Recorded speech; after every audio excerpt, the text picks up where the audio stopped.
Welcome back to another episode of the Aryeh Leifert Show. My name is Aryeh Leifert. This is episode 9, so getting even closer to the magic threshold of double digits. We're at episode 9. The date is May 1st, 2024, May Day.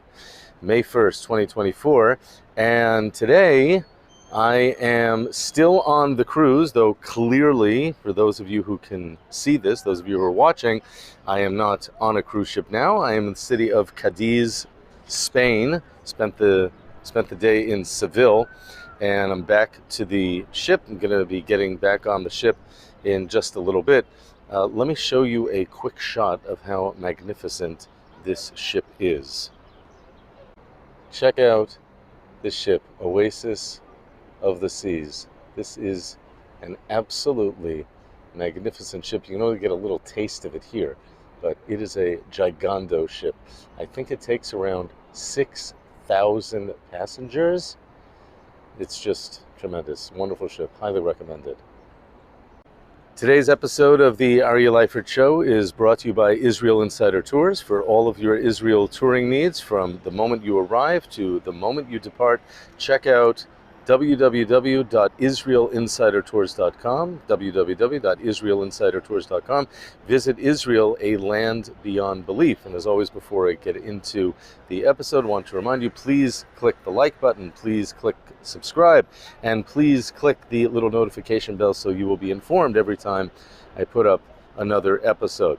So last episode, in episode 8, I decided to change it up a bit, not discuss anything related to Israel, politics, anything like that.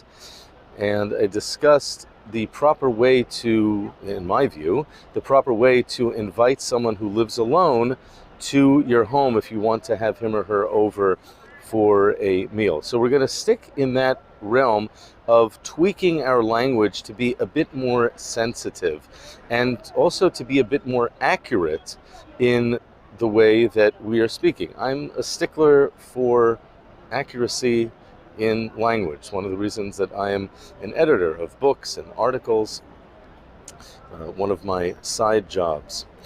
So here are a couple of lines that people use on a pretty regular basis, and I think that if we would pay more close attention to them, we would realize they're not exactly accurate, and they may do a bit of harm.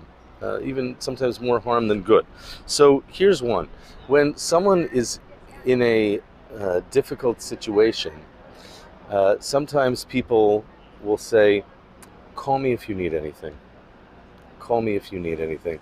Someone has just lost a family member or is going through a medical crisis, whatever it is, call me if you need anything. What could possibly be wrong with call me if you need anything? Because in general, people don't want to feel that they are dependent on others.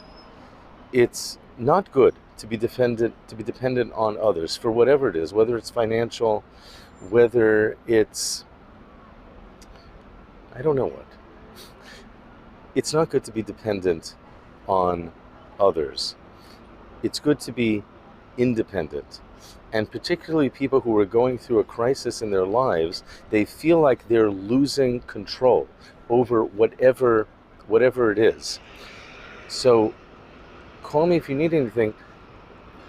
They're, generally speaking, they're not going to reach out to you because it's going to remind them that they are not controlling everything, that they are dependent on others. So you'll ask, Aryeh, what would be the solution? I'll give you a solution. Pick up the phone and call them. Can I help you with anything? I'm going to the supermarket. Can I pick you up anything? Taking the first step, or just going over with a meal. You know that whatever the situation is, difficult for them to prepare meals. Prepare a meal, just bring it over. They can freeze it. Even if they're not going to eat it that day, they can freeze it. I remember from my own experience, there was a woman in our neighborhood who lost her husband. He was very young. They were both very young. She lost her husband. It was very tragic. circumstances. And I remember for a couple of years after that, when I would go to a supermarket, I would just send her a text or give her a call saying, I'm going to such and such supermarket, can I pick you up anything? I'm not saying this to toot my own horn in the slightest. I'm just saying that this is what has worked for me, and she really appreciated it. So instead of saying, call me if you need anything, pick up the phone and call, how can I help? Or if you're at a supermarket, you're at wherever where you think you can be of service to the other person, say, I'm at such and such a supermarket, can I pick you up anything to bring home? That's one. Two, this one drives me particularly nuts. I know what you're going through. I know what you're going through. And people say it as a way, I guess, trying to comfort the person, saying, you're not the only one who went through this, other people have gone through it. Okay, that may be true. That's usually true that other people have gone through it. But even if you have gone through the same incident, it's, let's say it's a parent who dies, and you've also lost a parent. I know what you're going through. No, you don't. You may have lost a parent, but the relationship that you had with your parent may have been a little different from the relationship I had with my parents. Not all parental-child relationships are the same. Don't say, I know what you're going through. Certainly, if you haven't gone through anything like it. If you have gone through a similar situation, then maybe you have the right to say, I know what you're going through. But if you haven't, don't say it. You don't know what it's like. And it's also a way of, I know it's not meant like this, but it minimizes the pain that the person is going through. Saying that, well, other people have gotten through this and you will too. Hopefully that's true, but try and avoid saying it, I know what you're going through. As I said, unless you've gone through it, you really don't have a clue. And even then, maybe a better way to say it is, this must be very difficult for you. Or, how are you feeling? Opening it up, letting the person respond, and creating an opening for the person to share. How are you feeling? This must be very difficult for you. So, call me if you need anything. I know what you're going through. And finally, and this is after someone has suffered the loss of a family member, another loved one, a close friend, you should know no more pain.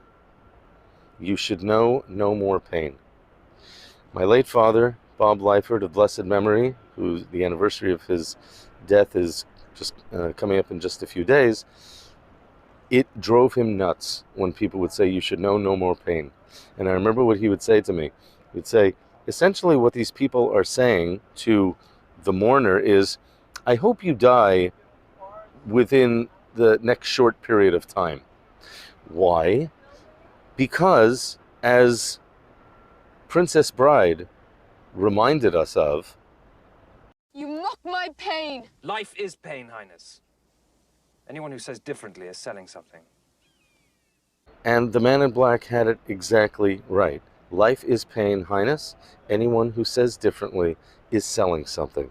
Life is pain. Life has a lot of pain. It also has a lot of great moments. But you should know no more pain. That's not life. Life has with it a lot of pain. No pain, no gain. Now, I would say if you're trying to avoid a lot of pain, then avoid doing two things. Don't get married and don't have children. Why am I saying that? Because if you don't get married, I assure you, you will avoid the pain of getting divorced. If you don't have children, you will avoid the pain of losing a child, which I have heard is the greatest pain that someone can possibly go through.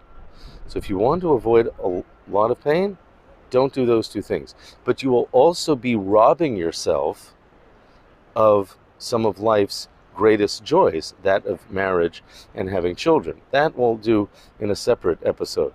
But you should know no more pain.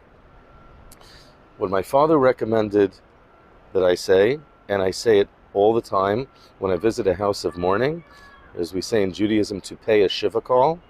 I say, may you know no more pain for many, many years to come.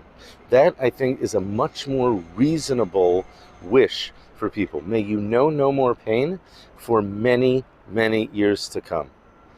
Because there is going to be more pain in life. But I hope it stays away for a really long time. And after that pain comes, I hope the next pain will only come after many, many years after that. But the man in black is right. Life is pain. It also has a lot of joys. So those are the three suggestions I have, the three lines to avoid saying, call me if you need anything. Better to just pick up the phone and say, how can I help? I know what you're going through. Even if you do, you don't. So avoid it. This must be very difficult for you. Or how are you feeling? And finally, may you know no more pain.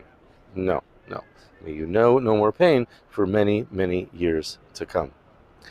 Don't forget, click the like button, click subscribe, and hit that notification bell so you'll be notified anytime we upload a new episode.